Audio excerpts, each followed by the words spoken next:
Assalamualaikum warahmatullahi wabarakatuh. Beri kami motivasi dalam situasi pandemi ini. Suami tidak bisa bekerja, yang hanya kuli bangunan sana sini. Proyek ditutup dan kami tidak ada pemasukan sama sekali karena mengandalkan gaji harian. Jazakumullah khairan. Cobaan dari Allah Subhanahu wa taala. Ini cobaan. Dan bukan cuma Anda, tapi semua orang diuji.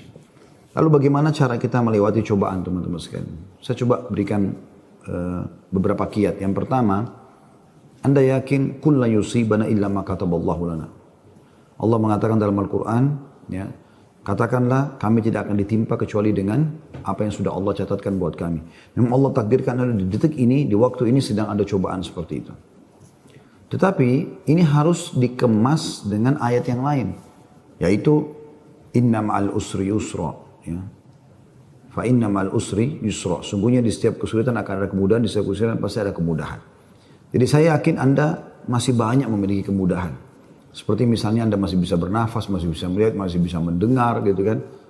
Dan Allahu a'lam, mungkin Anda juga sampai hari ini 8 hari Ramadan Anda masih bisa, ya, hidup, puasa, makan dan seterusnya. Tapi mungkin kekurangan karena pendapatan yang biasa rutin datang ini sudah nggak ada. Mungkin juga Allah Subhanahu wa taala menggerakkan beberapa hamba-hambanya yang memenuhi kebutuhan Anda. Teman-teman, coba bergantung kepada Allah Sang Pencipta. Dan jangan ragu tentang masalah itu. Bergantung kepada Allah Subhanahu wa taala. Saya ingin berbagi sebuah kisah. Menukil sebuah kisah seseorang yang sangat susah hidupnya. Dari orang-orang, kisah klasik dulu tentunya. Dia sangat susah sekali hidupnya. Dan saking susahnya sampai dia bilang, dia ceritakan dirinya, saya cuma hidup dari pendapatan harian saya. Dia bilang satu waktu saya keluar ingin mencari rezeki. Pada hari itu betul-betul tidak ada sumber rezeki. Kenapa yang saya dapat hari itu yang dipakai makan gitu. Dia bilang saya sudah keliling sana sini tidak ada makanan. Dan sampai saya tidak pulang ke rumah sampai di awal malam selepas Isya lebih. Istri sama anak saya sudah menunggu. Kemudian saya pun pulang ke rumah. Begitu pulang ke rumah, dibuka pintu, disambutlah oleh anak dan istri dengan harapan selain menemui saya juga mereka berharap bisa ada makanan dan minuman seperti biasa. Tapi karena istri saya melihat di tangan saya tidak ada sama sekali bekal apa-apa, maka saya pun duduk, kemudian diberikan air putih, lalu dia bertanya, apa hari ini nggak ada bekal makanan? Lalu saya menjawab, sama sekali saya nggak temukan pekerjaan. Saya tidak tahu harus mencari di mana lagi. Lalu kata istrinya, lalu apakah kita harus tidur dalam kondisi kelaparan? Saya sama anak-anak betul-betul belum makan sama sekali dari pagi gitu. Maka kata dia, baik, saya istirahat sejenak, baru saya akan keluar cari rezeki lagi. Mudah-mudahan malam ini Allah berikan kepada kita. Kata istrinya, baiklah kalau gitu. Subhanallah, tanpa mengenal letih, laki-laki yang soleh ini dia keluar dari rumahnya. Dan waktu dia keluar, sudah masuk, kalau kita sekarang jam 12 malam. Zaman dulu, belum ada lampu kayak kita sekarang. Mungkin di jam 10 malam aja kalau kita sekarang itu sudah, zaman dulu orang sudah tidur semua. Gelap. Maka dia pun jalan, dia tidak tahu mau kemana sambil dia berdoa kepada Allah SWT, ya Allah, kemana langkah kakiku ini? Aku sendiri belum makan seharian, anak istriku juga belum makan. Berikanlah kami rezeki. Sambil berjalan, dia bilang mata saya tiba-tiba melihat sebuah masjid. Di sekitar rumahnya, tidak jauh dari rumahnya. Gelap, nggak ada lampu kan. Zaman dulu belum ada lampu, orang pakai sumbu, pakai minyak, dinyalakan, kemudian baru terang. Itu pun sangat kecil penerangannya sebagaimana kita tahu kalau pakai sumbu. Maka dia coba nyalakan api, menyala, kemudian dia wudhu, dia sholat. Dia tidak tahu harus buat apa lagi. Mulai ada sholat, habis sholat dia berdoa kepada Allah Subhanahu wa taala supaya dimudahkan, dikasih rezeki, dikasih segala macam dan dikeluarkan dari masalah kemiskinan ini. Setelah itu subhanallah terjadi pada malam itu, penguasa di wilayah itu, kalau kita bisa bahasakan rajanya, gelisah nggak bisa tidur dan seperti orang ketakutan akan meninggal dunia. Hatinya terdorong untuk bersedekah. Maka dia mengambil beberapa kantong isinya emas, kan? Lalu dibawa sama dia dan dia bilang, ya Allah, hatiku sangat gelisah. Aku takut meninggal sementara aku masih belum memiliki bekal yang cukup bertemu denganmu. Maka izinkanlah hambamu ini bersedekah di jalanmu. Dia bawa berapa banyak karung yang dia bisa bawa, karung-karung kecil, bungkusan emas semuanya. Dia naik kuda dan dia mengatakan, ya Allah, Dan aku minta petunjuk kepadamu. Aku tidak akan memegang tali kekangan kudaku ini, aku biarkan jalan. Raja tidak minta dikawal oleh siapapun. Tergerak hatinya begitu. Subhanallah dia jalan. Jalan. Subhanallah ya, Maha Suci Allah, kisah nyata ini menjelaskan. Kudanya berhenti di masjid yang ada orang soleh tadi yang susah itu. Dia juga heran. Kudanya masuk di halaman masjid, diam di situ. Dia turun. Apa ini rahasianya? Kenapa Allah datangkan ke masjid ini? Dia bilang, saya masuk ke masjid gelap. Cuma ada satu saja sumbu lampu, ya, sumbu lilin. Kemudian saya mendengar seperti ada orang suara, ya, orang yang berbicara. Saya coba mendekati suara itu, ternyata orang yang sedang berdoa. Nah tadi orang yang miskin itu berdoa. Ya Allah, mudahkanlah rezeki, saya sudah seharian tidak makan sama anak istri saya. Berikan kami rezeki, saya tidak tahu harus kemana lagi. Saya mohon kepadamu. Dia rengek-rengek sama Allah. Raja ini dengar. Maka raja itu menegur si orang tadi miskin ini. Setelah salam, dijawab salam, dia mengatakan, si raja ini bilang, saya dengar tadi keluhanmu kepada Allah Subhanahu wa ta'ala. Saya kebetulan bawa beberapa kantong uang emas. Saya akan berikan kepada kamu sebagai sedekah. Dan ketahuilah saya raja di wilayah ini. Saya tadi gelisah, ingin sekali keluar dan bersedekah, dan Allah tunjukkan saya ke masjid ini. Mungkin kaulah yang Allah maksudkan. Dia bilang, lalu saya akan berikan kepada kamu uang ini sebagai sedekah di jalan Allah Subhanahu wa ta'ala antara kita berdua dan yang ketiganya Allah. Dan saya berharap apapun yang kau butuhkan, datanglah ke istanaku setiap saat. Saya yakin Allah yang menggerakkan saya bertemu dengan kamu. Subhanallah, orang miskin ini luar biasa kalau punya keimanan. Apa yang dia bilang? Wahai Tuan, kalau seandainya saya pun masih punya kebutuhan selain apa yang Anda akan berikan kepada saya ini, maka saya tidak akan datang minta kepada Anda. Tapi saya akan minta kepada Allah yang telah mengirim Anda datang kepada saya. Closing kisah ini coba diambil pelajaran baik-baik. Ada kisah yang lain, ini dihadiri oleh Imam At-Tabari.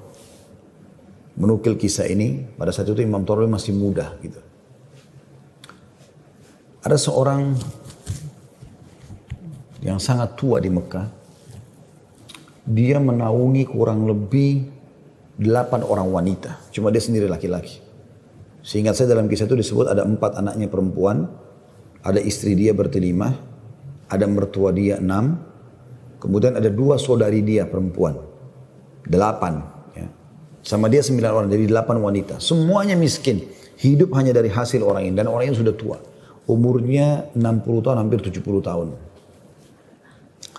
Ringkas cerita teman-teman sekalian, At-Tabari menceritakan karena dia bilang saya hadir dari awal kisah ini maka saya coba ceritakan.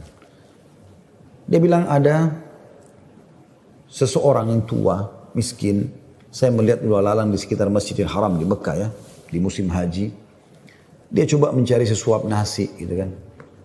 Kata Imam Tabari, kemudian dia tidak temukan. Lalu dia pulang ke rumahnya. Imam Tabari tertarik untuk mengikuti orang ini. Sampai akhirnya tiba di rumahnya. Dan dia lihat keadaannya orang ini susah, miskin sekali gitu. Yang jelas, dia ditanya oleh istrinya, mirip dengan kisah tadi, apakah ada makanan buat kita hari ini? Kebetulan waktu itu awal Ramadan di Mekah. Mereka tadi sahur, tidak ada makanan, sekarang mau buka puasa juga nggak ada makanan. Maka dia bilang, saya sudah coba tadi keliling mencari makanan buat kita buka puasa, tapi nggak ada. Kemudian dia bilang, coba saya keluar lagi.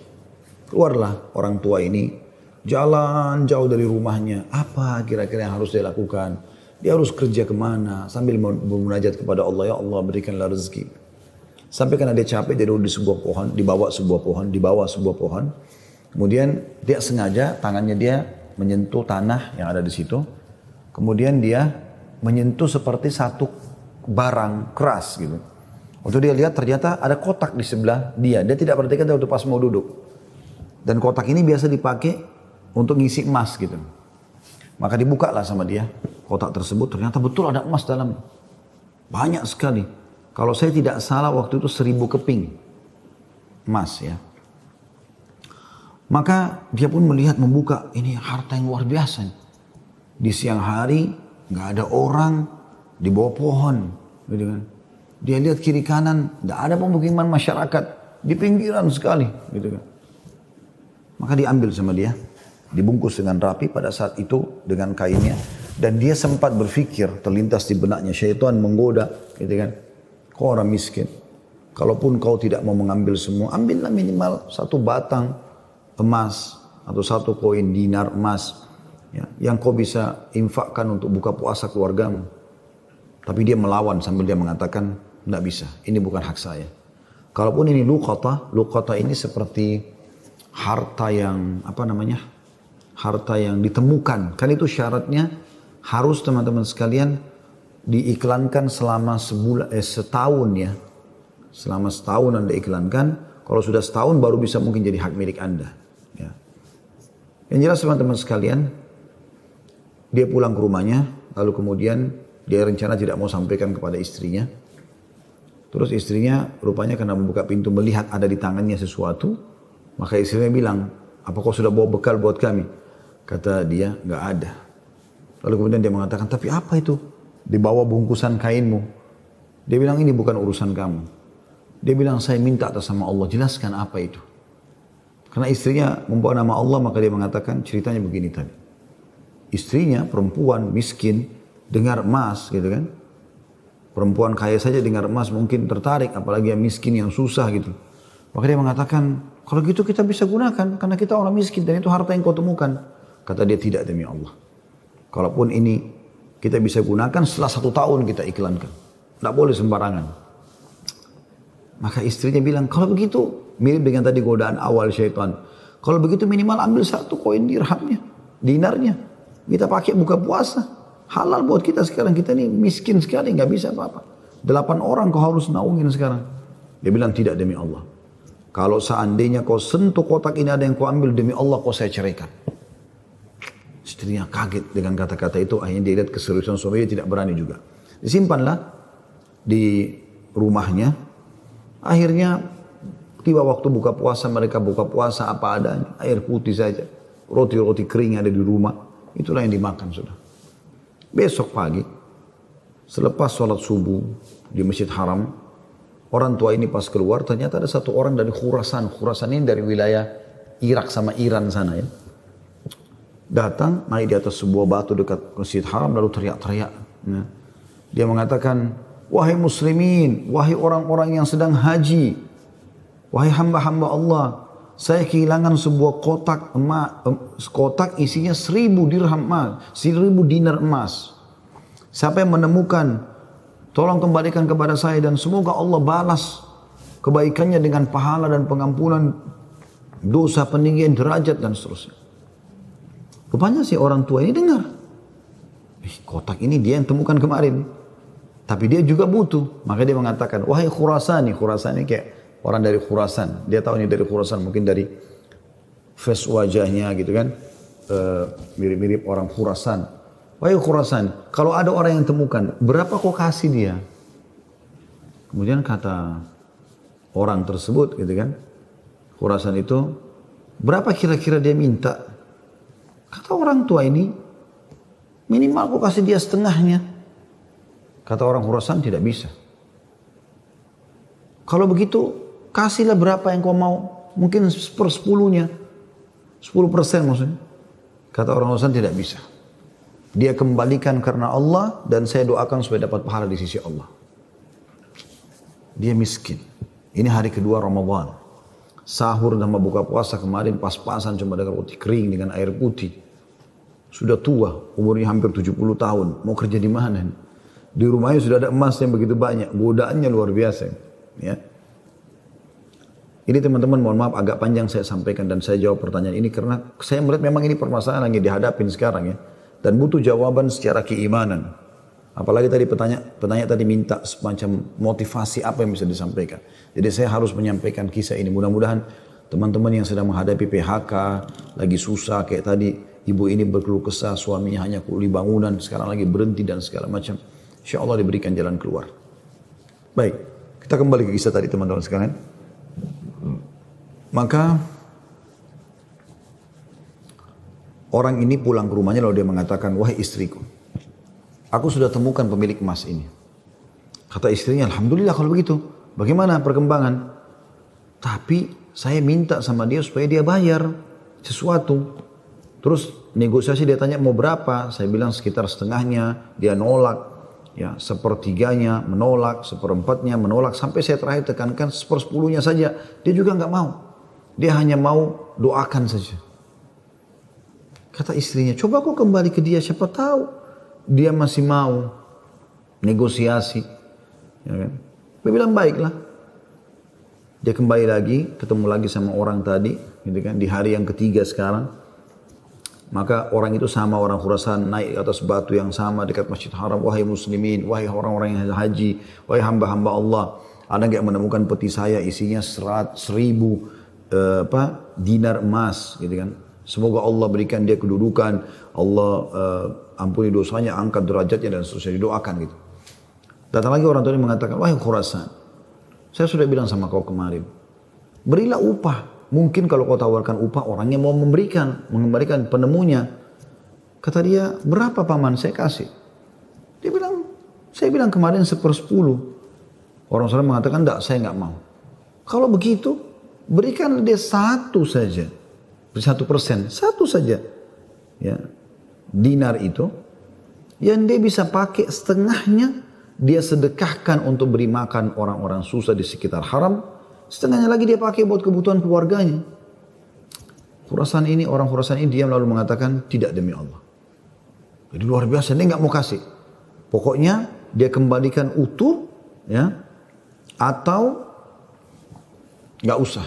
Dan dia berharap pahala di sisi Allah. Kalau dia minta bayaran, saya nggak mau. Orang ini kembali lagi ke rumahnya, bilang lagi sama istrinya, orang ini betul-betul tidak mau. 1 koin dinar, 1 dinar pun dia nggak mau kasih. Kata istrinya, lalu bagaimana? Kata dia, saya akan berazam sudah mau kembalikan. Semoga Allah menyelesaikan permasalahan kita. Kata Imam Tabari yang menceritakan kisah ini, dia betul-betul hadiri kisah ini. Dia tahu ini jalan ceritanya dan dia menceritakan. Lalu orang ini kembali lagi, ternyata di hari selanjutnya masih sama lagi kejadiannya. Terus kemudian kata orang tua ini karena sudah 3 hari berturut-turut dia mengatakan, wahai Khurasan, kau mau petimu? Saya tahu di mana petimu itu. Kata dia, ya baiklah, saya akan ikut. Ikutlah dia. Kata Imam Tabari, saya ikut ke rumahnya orang tua ini. Jalan. Pada saat tiba di satu rumah, ada rumah yang terbuat dindingnya dari tanah liat. Sama sekali tidak kelihatan ada layak untuk ditinggal. Tapi hanya sekedar tanah liat, mungkin kalau ada angin kencang bisa rubuh. Atapnya ditutup hanya dengan kain-kain sobek. Ya. Pintunya pun diangkat untuk dibuka gitu. Kemudian dia masuk dan dia persilahkan masuk. Saya pun izin. Saya mengatakan, maaf paman, bisa nggak saya ikut masuk? Karena dari awal saya lihat kisah ini. Maka dia mengatakan, masuklah. Dia bilang, waktu kami masuk, rumah itu nggak ada sama sekali karpetnya. Nggak ada apa-apa, kosong lompong. Cuma ada semacam sekat dan seakan-akan di belakang sekat itu ada wanita-wanita tua yang kelihatan dari penampilan mereka juga itu susah, bajunya pas-pasan gitu. Lalu kemudian orang tua ini menuju ke satu arah di rumahnya, terus digalilah tanah, dikeluarkanlah kotak tersebut. Lalu kemudian dikatakan, sayalah penemunya hartamu itu. Ini. Dan saya sempat minta sama kamu agar kau berikan sebagian. Sebagaimana kau lihat ini keluarga saya susah begini. Saya sini 9 orang di rumah kecil ini. Saya sendiri laki-laki dan umur saya sudah hampir 70 tahun. Sementara ini istri saya ada di sini juga sudah tua. Ada mertua saya, ada 2 saudari saya, ada 4 anak saya. Mereka semua miskin. Gitu kan. Maka orang Khurasan itu mengatakan, dia buka, dia periksa, ternyata masih utuh 1000. Dia mengatakan, tidak. Saya tidak akan memberikan apa-apa.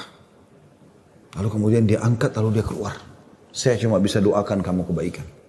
Waktu dia keluar, kata Imam Tabari, semua perempuan-perempuan tadi yang tua-tua ini ada, yang memang bajunya lusuh. Seperti orang yang menggigit jari dan kaget ada orang diberikan kembali 1000 dinar, tidak dibayar sedikit pun. Dan tokoh kita ini luar biasa, dia hanya mengatakan inna lillahi wa inna ilaihi raji'un. Dah, kalimat istirja, ini musibah. Ya, sudah mendapatkan apa dan dia betul-betul jujur, dia jaga, dia enggak ambil karena takut kepada Allah SWT. Dia bilang sementara itu, kata Imam Tabari bilang, saya tidak tahu mau bilang apa. Saya pun menundukkan kepala, serba salah karena waktu itu Imam Tabari masih muda dan belum punya apa-apa gitu. Dia juga membantu apa gitu. Dia bilang, tiba-tiba ada yang ketuk pintu. Lalu pemilik rumah ini buka, ternyata orang Khurasan tadi kembali lagi. Kata dia, ada apa wahai Khurasani? Ya, istilahkan Khurasani maksudnya nisbat kepada negeri Khurasan itu ya. Kata orang Khurasan itu, bisa saya masuk? Kata dia, baik silahkan masuk. Masuklah dia. Kemudian dia mengatakan begini ceritanya. Saya ini punya seorang ayah yang meninggalkan 3 peti emas seperti ini. Masing-masing isinya 1000 dinar emas. 1000 dinar emas.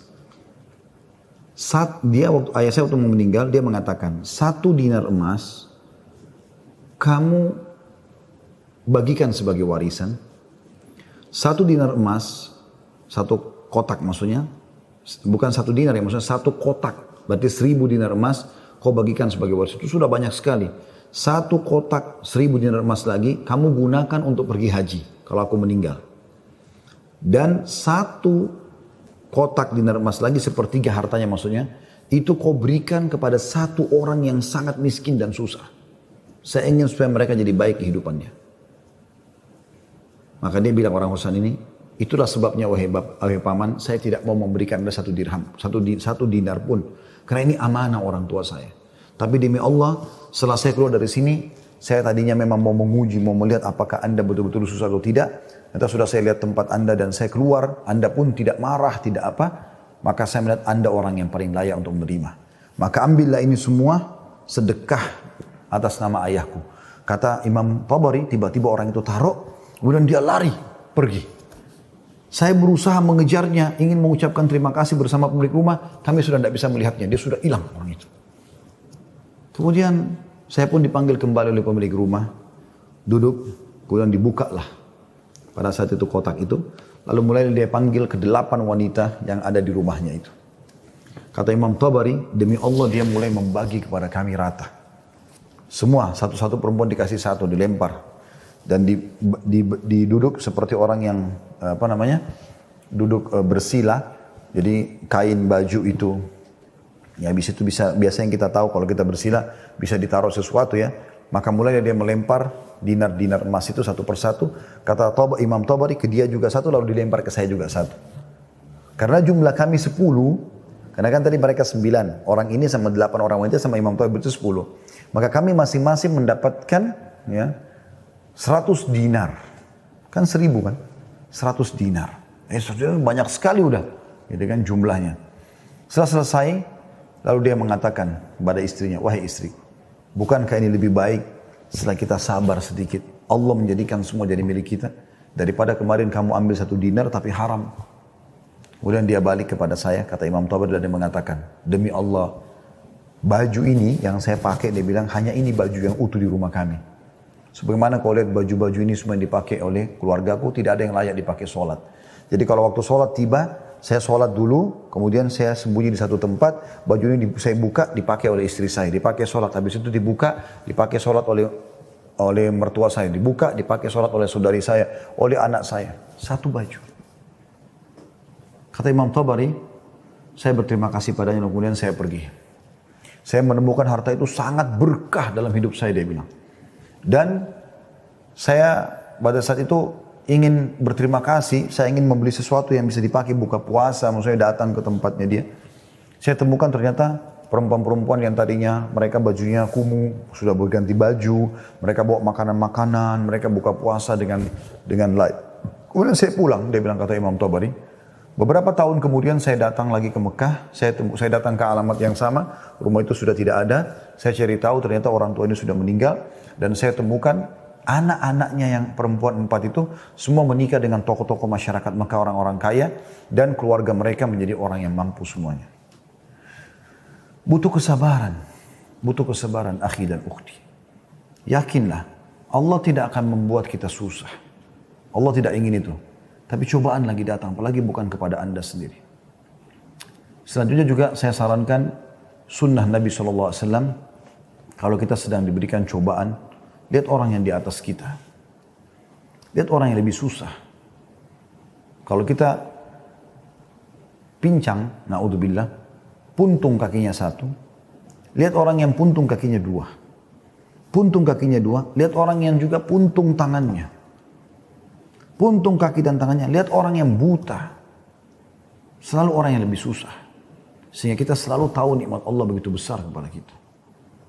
Kadang-kadang teman-teman saya lihat ada orang berkeluh kesahnya luar biasa, padahal sebenarnya masalahnya kecil dalam hidupnya. Masalahnya masih bisa dia laluin, tapi dia besar-besarkan masalah itu. Sehingga akhirnya dia tidak bisa melalui cobaan dengan baik. Apa kata Umar radhiyallahu anhu tentang masalah ini? Orang yang Allah berikan cobaan kepada dia dan pasti Allah akan uji hamba-hambanya. Sebagaimana Allah jelaskan dalam surah Al-Baqarah, ya, ayat 155 ya. A'udzubillahi minasyaitonirrajim. وَلَنَبْلُوَنَّكُمْ بِشَيْءٍ مِنَ الْخَوْفِ. Kami pasti akan menguji kalian dengan sedikit takut. Minal khawfi wal ju', rasa lapar. Wa naqsi minal amwali wal anfusi wath thamarat, dan kekurangan jiwa. Yang orang kita cintai meninggal, harta juga kurang, hasil panen juga kurang, pekerjaan tidak ada, di PHK kayak sekarang masa pandemi. Wa basyirus sabirin, dan sampaikan berita kepada orang-orang yang sabar. Siapa mereka ya Allah? 156-nya. Alladzina idza asabatuhum musibatun qalu inna lillahi wa inna ilaihi raji'un. Mereka yang kalau ditimpa musibah mereka mengatakan kami milik Allah, kami akan kembali kepada Allah. Lalu Allah bilang apa? Ulaika, mereka lah. Alaihim salawatu min rabbihim rahmah. Mereka akan dapat ya jalan keluar dan rezeki dari Tuhan mereka. Wa ulaika humul muflihun, dan mereka adalah orang-orang yang beruntung, gitu kan? Jadi sini teman-teman sekalian, Anda sabar dalam melaluinya dan lihat orang yang lebih berat. Insya Allah akan ada jalan keluar. Tidak mungkin tidak. Yang penting teman-teman, di saat kita lagi genting, terus bergerak. Terus berusaha, terus ikhtiar. Terus berdoa kepada Allah SWT. Saling dukung-menukung, jangan saling menyalahkan. Jangan Anda menyalahkan suami yang mungkin lagi stres juga pengen cari kerjaan. Jangan juga suami berhenti total dari usaha. Apa saja. Mungkin rezeki Anda ada pada tetangga Anda, mungkin ada rumah yang mewah, yang bagus di dekat rumah, tawarkan diri. Betul-betul masa pandemi ini saya kuli bangunan, saya nggak bisa kerja apa-apa, rumah saya di sebelah sini. Ada yang bisa saya kerjakan, bersihin kebun kah, ke taman kah, di sini. Apalah ya, cuci mobil, kan bisa apa saja. Coba, mungkin rezeki di situ. Siapa tahu Allah SWT gerakkan mereka orang-orang kaya tetangga Anda itu, justru mereka bisa menyiapkan buka puasa, sahur. Alhamdulillah, kehidupan bisa berjalan, gitu kan? Maka Allahu a'lam itu yang saya bisa kasih jawaban, karena saya juga merasa prihatin dengan keadaan ibu dan suami dan semua muslim yang sedang tertimpa seperti ini. Semoga Allah SWT memberikan kita semua jalan keluar yang terbaik ya.